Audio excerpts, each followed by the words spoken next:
Selamat pagi dan salam sejahtera bagi kita semua. Terima kasih atas kehadiran teman-teman dalam talkshow bertajuk Peran Mahasiswa dalam Mewakili Indonesia di Kancah Internasional. Saya Nabil akan memandu diskusi bersama 2 narasumber dan 3 panelis. Hari ini, kita tidak hanya membahas peran mahasiswa di forum-forum global, tetapi juga bagaimana nilai-nilai filsafat, etika, dan karakter bangsa dapat menjadi fondasi representasi kita di luar negeri. Izinkan saya memperkenalkan narasumber kita. Yang pertama ada Sultan, mahasiswi Indonesia yang saat ini menempuh pendidikan di London dan aktif dalam kegiatan komunitas internasional. Dan yang kedua ada Grace, mahasiswa dalam negeri yang telah konsisten menjadi delegasi berbagai forum global dan advokat isu-isu kemanusiaan. Dan tentu panelis-panelis kita ada Imam, Vanes, Vira, mahasiswa-mahasiswa kritis yang akan mempertajam diskusi kita. Baik, pertanyaan pertama untuk Saudara Sultan. Sultan, bisa kamu ceritakan pengalaman kuliah di London dan bagaimana kamu membawa identitas Indonesia dalam interaksi global? Baik, terima kasih banyak Nabil atas pertanyaannya. Kuliah di London membuka banyak ruang dialog lintas budaya bagi saya. Tapi yang lebih penting, saya menyadari bahwa saya bukan hanya pelajar di sini, tapi juga duta nilai-nilai bangsa. Saya aktif berorganisasi di PPI London dan memperkenalkan beragam budaya Indonesia, mulai dari batik, kuliner, serta etos kerja kami. Nah, ini tuh bagian dari Virtue Ethics, jadi bagaimana integritas pribadi itu juga mencerminkan identitas kolektif suatu bangsa. Baik, pertanyaan kedua untuk Saudari Grace. Kamu kan udah baik nih terlibat dalam forum-forum internasional maupun nasional. Nah, apa kuncinya dan bagaimana kamu menanamkan karakter kebangsaan dalam kontribusi kamu? Makasih banget nih buat pertanyaannya dari Kak Nabil. Nah, sebenarnya yang utama itu adalah kesadaran diri mahasiswa sendiri nih sebagai ekosistem dari global. Nah, saya berpartisipasi di model United Nations dan Asian Youth Forum dengan membawa isu-isu tentang keberagaman dan keadilan sosial. Saya tuh percaya bahwa etos mahasiswa itu bukan sekadar intelektualitas, tapi juga moralitasnya mereka. Nah, kita harus bisa berpikir kritis dan bertindak etis seperti yang diajarkan dalam filsafat di bagian tanggung jawab. Selanjutnya akan kita lanjutkan dengan sesi tanya jawab dengan panelis. Kepada panelis pertama, Imam, saya persilahkan. Terima kasih kepada moderator yang telah memberikan kami kesempatan untuk bertanya kepada dukung bicara hebat pada hari ini. Baik, untuk Saudara Sultan, saya punya pertanyaan nih Saudara Sultan.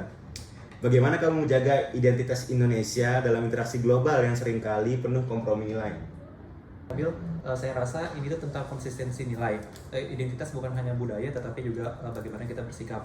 Lingkungan global saya tetap menjunjung tinggi nilai gotong royong dan toleransi seperti yang diajarkan di Indonesia. Dalam etika diskursus dari Habermas, penting bagi kami untuk membawa nilai tanpa memaksakan, tapi tetap konsisten secara moral. Sudah cukup menjawab Saudara Sultan. Terima kasih atas jawabannya. Sama-sama. Baik, terima kasih atas jawabannya Saudara Sultan. Kita akan lanjutkan kepada panelis kedua, yaitu kepada Saudari Vanes. Kepada Saudari Vanes, saya persilahkan. Baik, terima kasih untuk kesempatannya.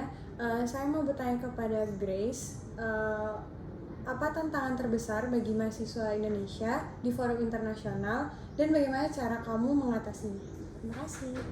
Makasih banyak buat pertanyaannya dari Kak Vanessa. Nah, untuk tantangan utama bagi saya sendiri itu lebih ke inferioritas kultural sih.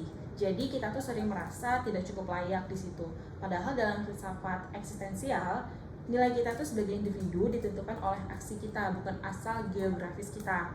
Nah, saya mengatasi itu dengan cara banyak membaca, berdiskusi, dan menyadari bahwa representasi itu sebagai bagian tanggung jawab dari saya sendiri, bukan sebagai beban.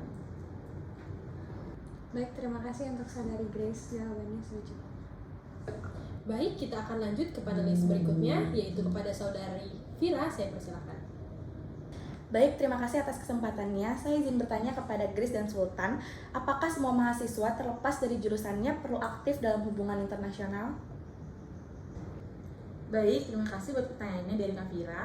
Nah, untuk pertanyaan sendiri tadi menurut saya sangat perlu sih ya, karena dunia sekarang itu nggak lagi membagi kontribusi berdasarkan jurusan. Nah, kita sebagai mahasiswa tuh perlu adanya interdisciplinary mindset. Representasi itu bisa lewat seni, sains, ekonomi, atau bahkan lewat media sosial dari para mahasiswa itu sendiri. Saya juga setuju. Saya percaya bahwa global citizenship itu tidak hanya eksklusif untuk mereka yang didelegasikan ataupun aktivis saja. Nah, mahasiswa pertanian misalnya juga bisa bercerita tentang pangan Indonesia, ataupun misalnya kayak mahasiswa teknik juga bisa bercerita mengenai teknologi yang ada di Indonesia. Yang penting adalah empati dan purpose yang mereka ingin berikan. Baik, terima kasih atas jawabannya. Luar biasa diskusi kita pada hari ini. Kita bisa menyimpulkan bahwa peran mahasiswa dalam hubungan internasional tidak hanya tentang prestis, tetapi juga tentang nilai-nilai yang kita bawa dan kontribusi yang akan kita berikan. Seperti yang diajarkan dalam MPKT, mahasiswa adalah aktor moral, intelektual, dan sosial. Maka di dunia global ini, kita harus hadir dengan kesadaran etis, keberanian eksistensial, dan semangat kolektif. Terima kasih kepada Saudari Sultan, kepada Saudari Grace, dan panelis-panelis. Semoga diskusi ini mematik semangat kita semua untuk terus belajar dan bertindak demi Indonesia yang didengar di mata dunia. Saya Nabil, pamit, sampai jumpa di diskusi inspiratif berikutnya.